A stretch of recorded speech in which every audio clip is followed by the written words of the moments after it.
to Ed Flash Ferris with America's Workforce. And don't forget, you can check us out on Facebook and follow us on Twitter. Twitter handle, real simple, AWF Union Podcast. By the way, this next segment brought to you in part by the United Labor Agency, celebrating 50 years, and you can find more at ulagency.org.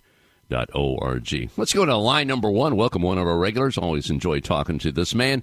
Pete Ielmini is his name. He comes to us from the Heat and Frost Insulators. And the website, real simple, Mechanical Insulators, LMCT.com. He comes to us from the great state of New Jersey. Pete Ielmini, welcome back to America's Workforce. How are we doing today, brother? Hey, how you doing today?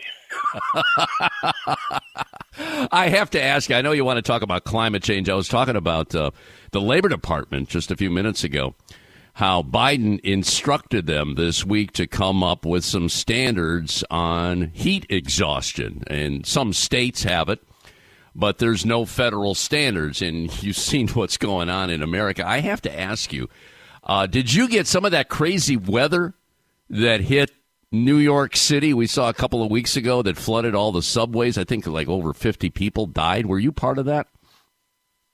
I was next to it. Personally, my home, my office were not affected by it, but we were affected by it all around us. We definitely were part of it, but thank God we didn't get. Personally, we weren't affected by it, but our communities were. Yeah, of course, it was very shocking to get that much rain in a short amount of time. Yeah, and once again, our first responders, union brothers and sisters. I saw one bus driver who's driving his bus with about 2 feet of water in it. I mean, he just kept going. I mean, I tell you, talk about heroes in a situation where there's a calamity like that.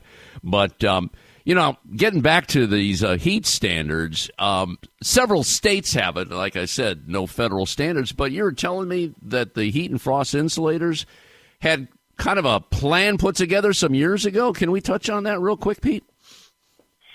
Sure. It goes back 15, 20 years ago when I was deeply involved in apprenticeship and training.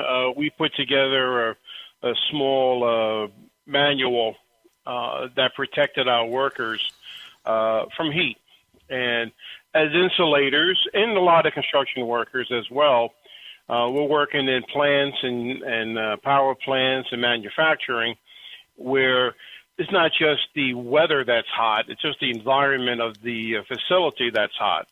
Sometimes we're working on top of boilers, we're working in refineries and working in temperatures that exceed 100 degrees in the summertime is quite common. And especially when the weather gets that hot, now you're working in environments that are 110, 120, and sometimes even hotter than that. And we put together a rather robust training program that was implemented in our apprenticeship program that goes under the title of worker safety, of how to work in such environments, how to cool your body, the importance of having liquids, drinking liquids, and that's not beer, coffee, or tea. Those beverages take the water out of your system. They're called diuretics, and they take it out of your system. Your body needs water to cool down, and more importantly, it needs to maintain the muscle tissue and lubricate the joints.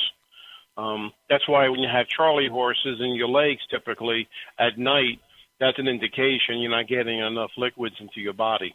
So being able to hydrate and the importance of it is part of the training, and also the warning signs of when your body is having difficulty cooling down and you get into a situation that's extreme danger. You don't want to have your core temperature of your body reach too high. Sure. It goes into heat stroke and heat exhaustion. Once again, this is another example of how unions take the lead on issues, and this is clearly a safety issue. And I'm just thinking to myself here, Pete, you might be getting a call from Marty Walsh in the Labor Department, because they're working on these standards right now. They may want to take a look at what you crafted some years ago. Just thinking here. That being said, Pete, let's talk about our subject today, and that subject is climate change. And I like what you wrote. What's pragmatic, what's realistic, and what will meet our political objectives? And there's a lot of confusion on this issue, so I'm just going to turn it over to you. What do you think? What do you think's going to pan out with the debate that's going on? And I know labor is in the middle of it all. Go ahead. Well, yes, and labor should be right in the middle of it because it involves a tremendous amount of work for construction. And we talk about work. We're talking about the infrastructure part of our society that has been neglected over the last 50 years. And I want to be able to talk about infrastructure when we talk about construction, because there's a lot of terms that are being used right now in the news and multimedia and media outlets. And some of these terms are getting confusing of what actually they are.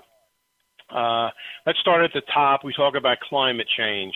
And somehow climate change is a term that got adopted from global warming, and I guess the theory of changing the name was trying to get a little more focused on it. Global warming means that the temperature of the Earth is going to increase, and this only has to increase by 1 degree on the average. That will make a large difference, and a lot of that's affected by the ozone layer, ozone layers.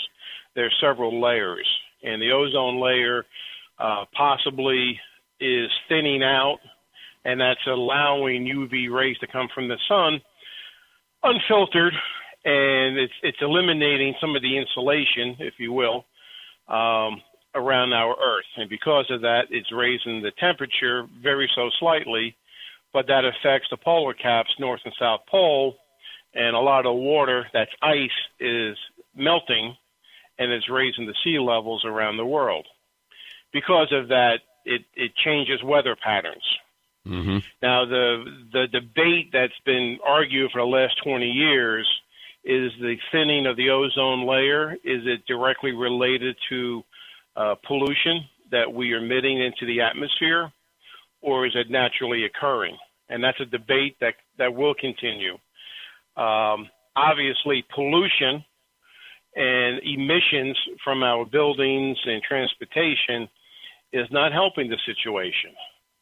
So all of us around the world as a global commodity is trying to eliminate pollution and reduce harmful emissions. That's going to help the environment. It's going to help the climate change or global warming.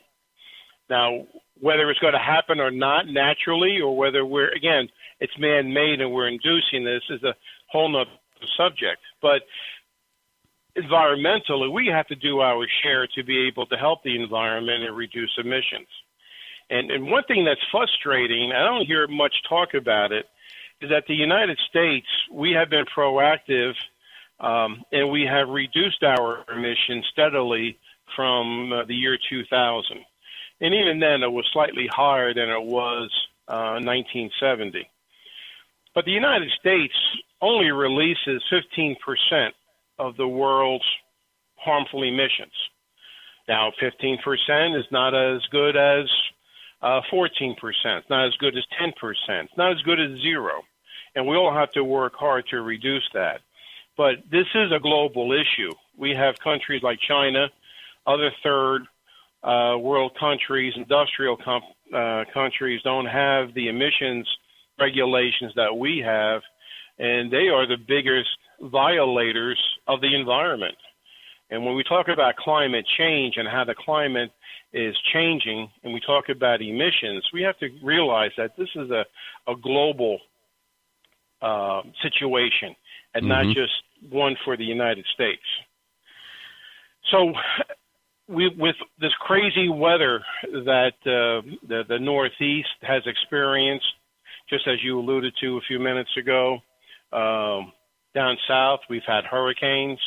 Out in the West, we've had these tremendous forest fires, and there's a lot of emphasis being put onto the weather and how we can, what's the effect of that? Well, and there's a lot of talk about infrastructure and how we have to improve the infrastructure.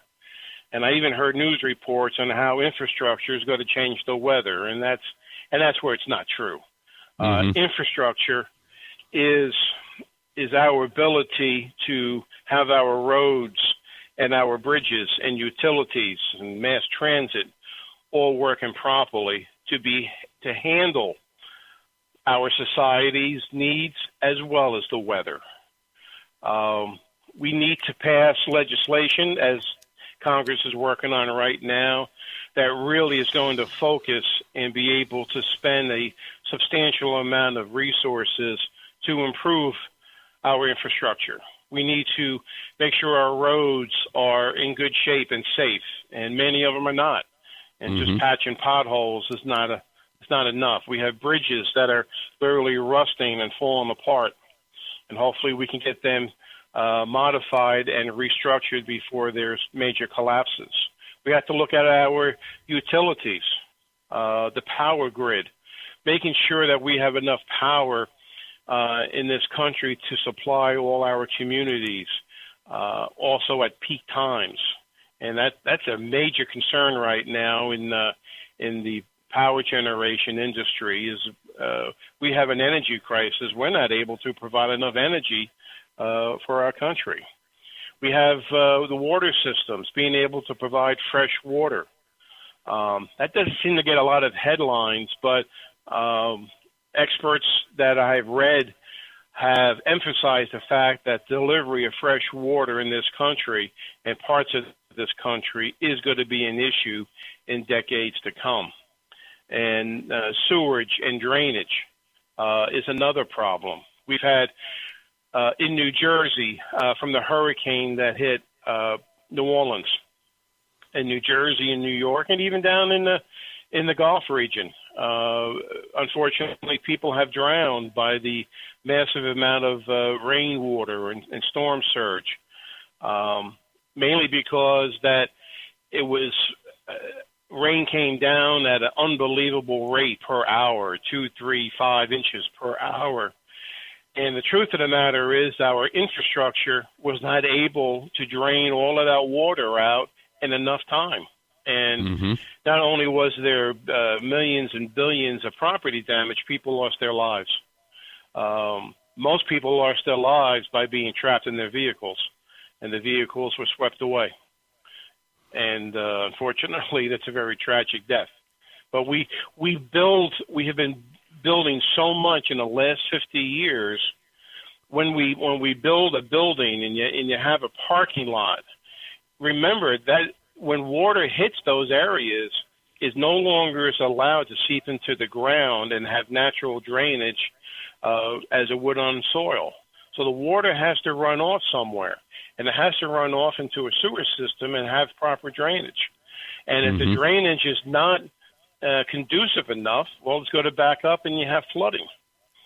So we have to be able to have improvements to our infrastructure, not to change the weather. We have to deal with the weather as it comes. We're still going to have hurricanes.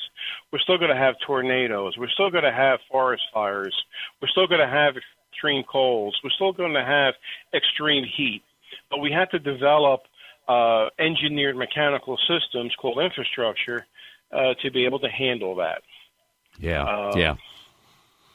And it can be done. I mean, that's the important thing. And they're trying to make some things happen in Washington. I know there's some legislation that's going to address much of what you talked about. Maybe not all of it, but a lot of it. Pete, I got to take a quick break here. Pete Ielmini joining us from the Heat and Frost Insulators. We'll continue our discussion on climate change and how this relates to mechanical insulation. Demos Demopoulos, on behalf of the International Brotherhood of Teamsters, they got a brutal strike going on in New York City. He's going to address that later in the show. Back in a few minutes. This is America's Workforce. More shows available at awfradio.com.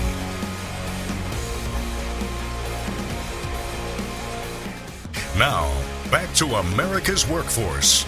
Here's Ed Flash Ferens. And, of course, we're available on 5 platforms. That includes Apple Podcasts, Google Podcasts, iHeartRadio, Spotify, as well as Pandora. Let's go back to our live line. We're talking about climate change. We're talking about infrastructure. It's all tied together. Pete Ielmini joining us on our live line with the Heat and Frost Insulators, Mechanical Insulators, LMCT.com. Pete, we wrapped up our discussion, our first part on the infrastructure legislation that hopefully is going to be approved on in the next couple of weeks. In fact, we'll get more on that when we talk with Bill Samuel tomorrow from the AFL-CIO. But I would imagine at this juncture, you have read parts of what they're talking about, and from what I understand, and various trades have said the same thing, this is pretty solid. It's a pretty good start. What's your take on what's happened so far? Absolutely, it's a fantastic start to modify and to reestablish our infrastructure, and the bipartisan bill of the first part of the infrastructure bill does that. It addresses the true hardline issues of infrastructure. The roads, the bridges, the utilities are going to be addressed, and it's going to be addressed with millions and millions of dollars, as it should. I mean, let's not wait until the bridge collapses before we have to rebuild it. Let's make sure our electrical grid is up to snuff before it fails. I'm looking outside my window right now, and I'm looking at power lines on telephone poles going through maple trees and oak trees. And it's pretty thick. It's only a matter of time before a branch or those trees come down. It's going to affect those power lines. Right. So it's a massive undertaking, but maybe we should start building the existing power lines and get them underground, as we do in newer construction, of course. But anything that's older, we're still using telephone poles. Let's get them underground. And also, let's retrofit the buildings. I was reading earlier, Pete, that 70% of our energy resources are consumed by buildings, and that's obviously where the heat and frost insulators come in, right? You're exactly correct.